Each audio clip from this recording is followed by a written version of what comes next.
Whether we return to the east, you mean to say, my lord, do you not?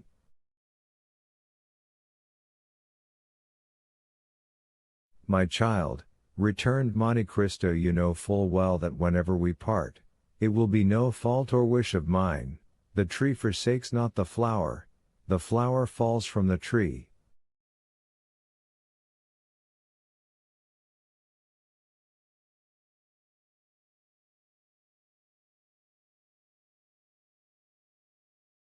My lord, replied Haiti, I never will leave you, for I am sure I could not exist without you.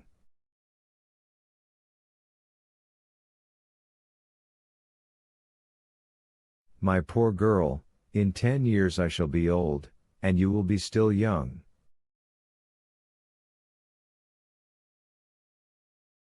My father had a long white beard, but I loved him, he was 60 years old, but to me he was handsomer than all the fine youths I saw.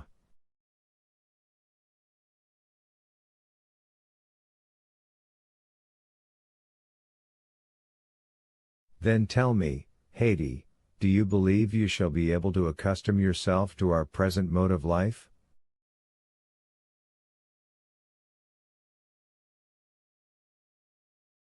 Shall I see you? Every day. Then what do you fear, my lord? You might find it dull. No, my lord. In the morning, I shall rejoice in the prospect of your coming, and in the evening dwell with delight on the happiness I have enjoyed in your presence. Then too, when alone, I can call forth mighty pictures of the past, see vast horizons bounded only by the towering mountains of Pindus and Olympus. Oh, believe me, that when three great passions, such as sorrow, love, and gratitude fill the heart, ennui can find no place.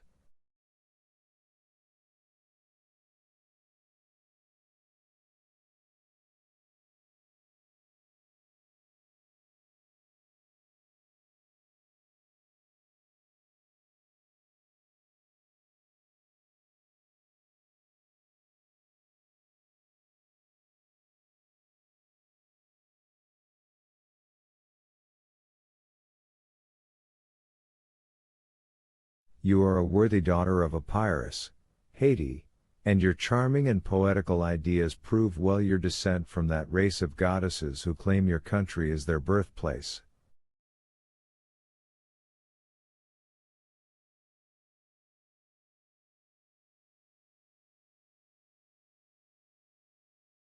Depend on my care to see that your youth is not blighted, or suffered to pass away in ungenial solitude, and of this be well assured, that if you love me as a father, I love you as a child.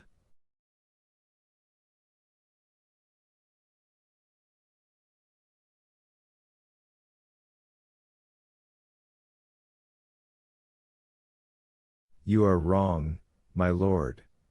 The love I have for you is very different from the love I had for my father. My father died, but I did not die.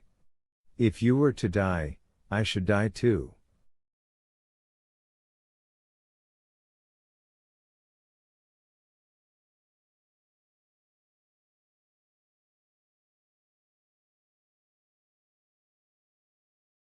The Count, with a smile of profound tenderness, extended his hand, and she carried it to her lips.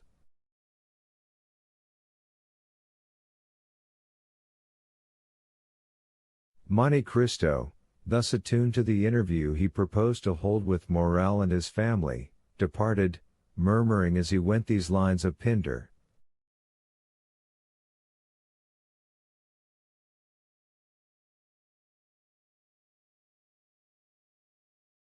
Youth is a flower of which love is the fruit, happy is he who, after having watched its silent growth, is permitted to gather and call it his own.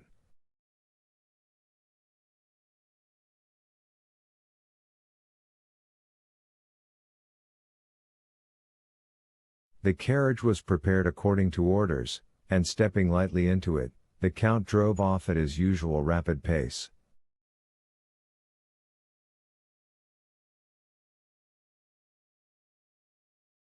Chapter 50.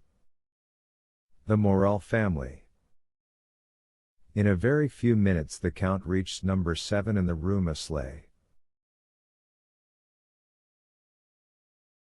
The house was of white stone, and in a small court before it were 2 small beds full of beautiful flowers.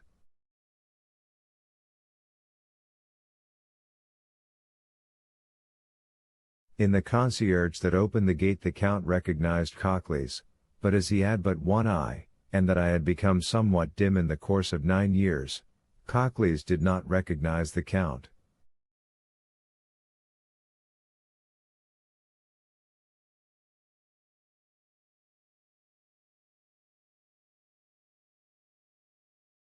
The carriages that drove up to the door were compelled to turn, to avoid a fountain that played in a basin of rockwork, an ornament that had excited the jealousy of the whole quarter, and had gained for the place the appellation of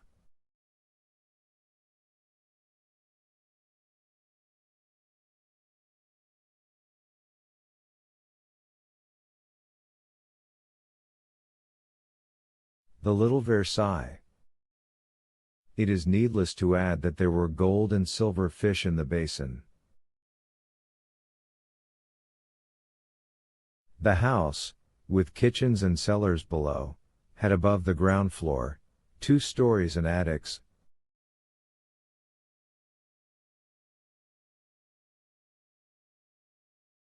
The whole of the property, consisting of an immense workshop, 2 pavilions at the bottom of the garden, and the garden itself, had been purchased by Emmanuel, who had seen at a glance that he could make of it a profitable speculation.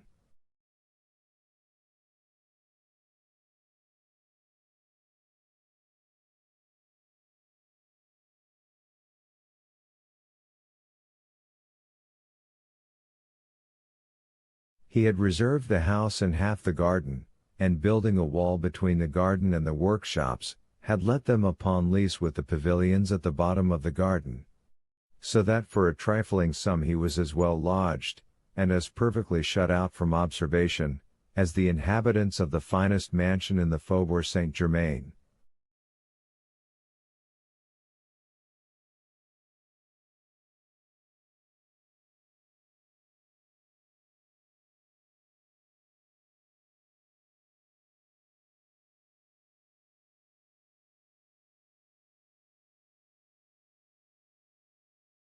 The breakfast room was finished in oak, the salon in mahogany, and the furnishings were of blue velvet. The bedroom was in citron wood and green damask. There was a study for Emmanuel, who never studied, and a music room for Julie, who never played.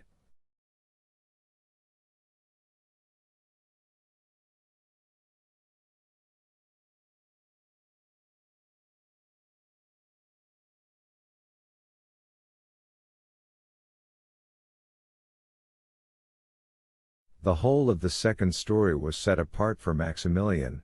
It was precisely similar to his sister's apartments, except that for the breakfast parlor he had a billiard room, where he received his friends.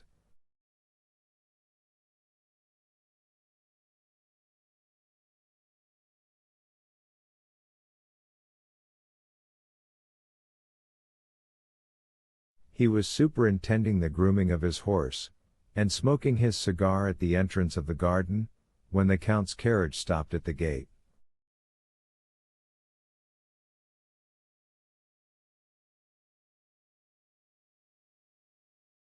Cockleys opened the gate, and Baptistin, springing from the box, inquired whether Monsieur and Madame Herbeau and Monsieur Maximilian Morel would see His Excellency the Count of Monte Cristo.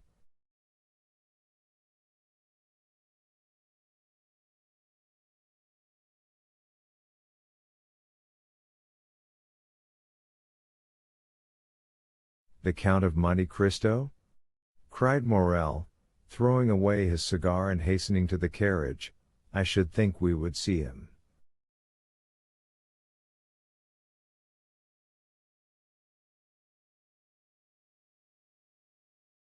Ah, 1,000 thanks, Count, for not having forgotten your promise.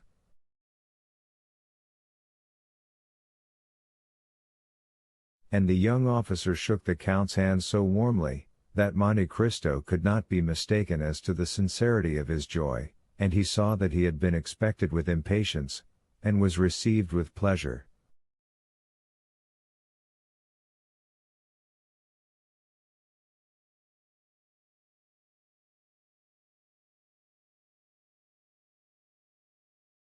"Come, come," said Maximilian, "I will serve as your guide. Such a man as you are ought not to be introduced by a servant."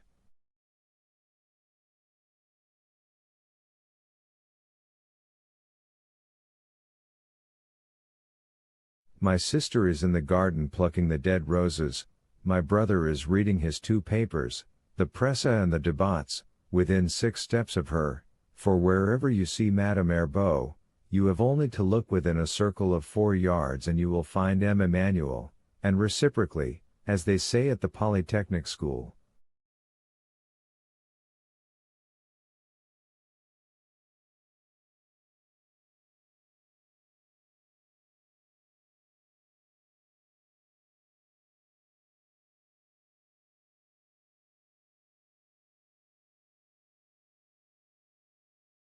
At the sound of their steps a young woman of 20 to 25, dressed in a silk morning gown, and busily engaged in plucking the dead leaves off a noisette rose tree, raised her head.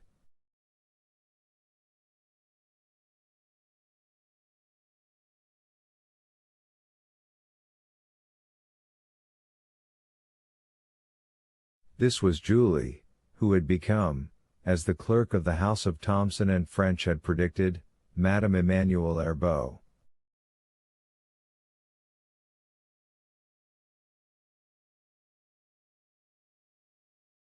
She uttered a cry of surprise at the sight of a stranger, and Maximilian began to laugh.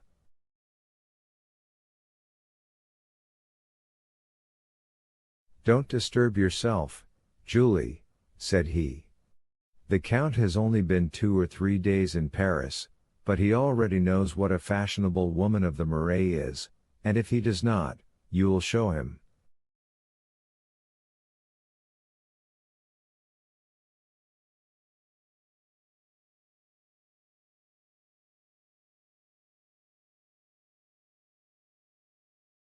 "Ah, monsieur," returned Julie, "it is treason in my brother to bring you thus, but he never has any regard for his poor sister.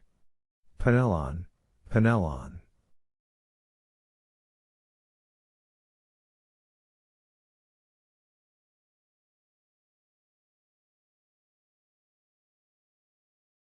An old man, who was digging busily at one of the beds, stuck his spade in the earth, and approached, cap in hand, striving to conceal a quid of tobacco he had just thrust into his cheek.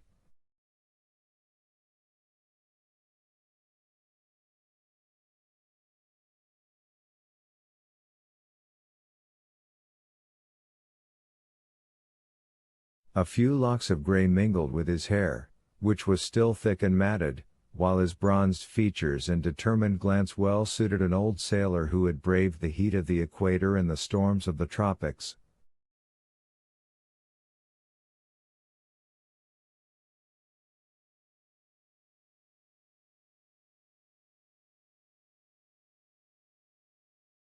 "I think you hailed me, Mademoiselle Julie?"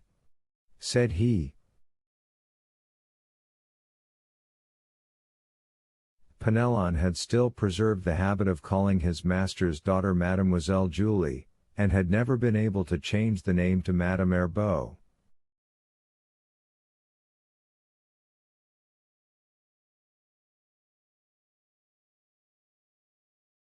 "Penelon," replied Julie, "go and inform M. Emmanuel of this gentleman's visit, and Maximilian will conduct him to the salon." Then, turning to Monte Cristo, "I hope you will permit me to leave you for a few minutes," continued she, and without awaiting any reply, disappeared behind a clump of trees, and escaped to the house by a lateral alley.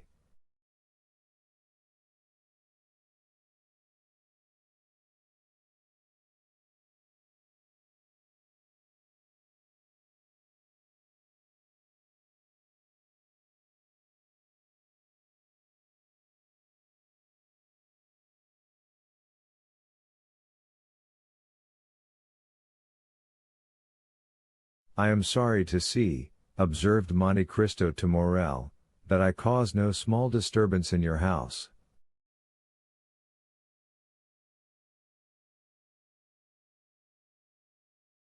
Look there, said Maximilian, laughing, there is her husband changing his jacket for a coat.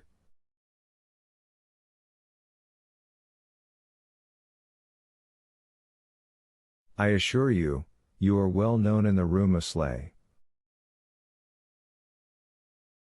Your family appears to be a very happy one, said the Count, as if speaking to himself.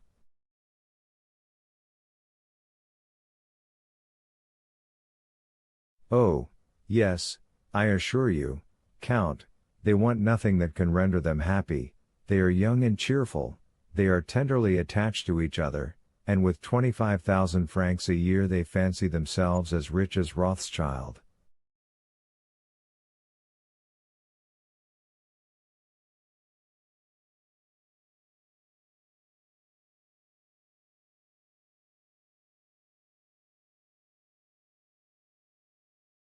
£25,000 is not a large sum, however, replied Monte Cristo, with a tone so sweet and gentle, that it went to Maximilian's heart like the voice of a father, but they will not be content with that.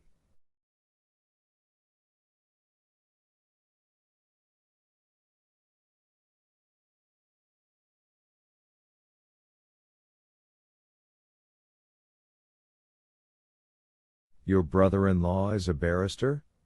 A doctor? He was a merchant, monsieur, and had succeeded to the business of my poor father.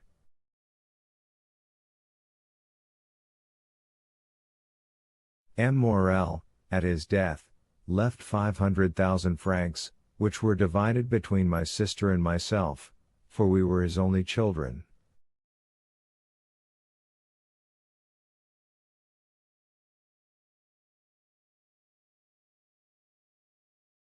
Her husband, who, when he married her, had no other patrimony than his noble probity, his first-rate ability, and his spotless reputation, wished to possess as much as his wife.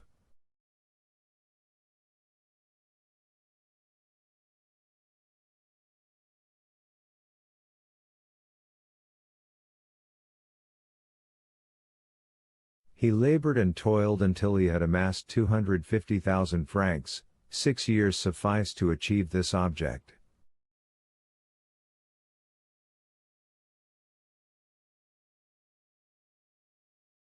Oh, I assure you, sir, it was a touching spectacle to see these young creatures, destined by their talents for higher stations, toiling together, and through their unwillingness to change any of the customs of their paternal house, taking 6 years to accomplish what less scrupulous people would have effected in 2 or 3. Marseille resounded with their well-earned praises.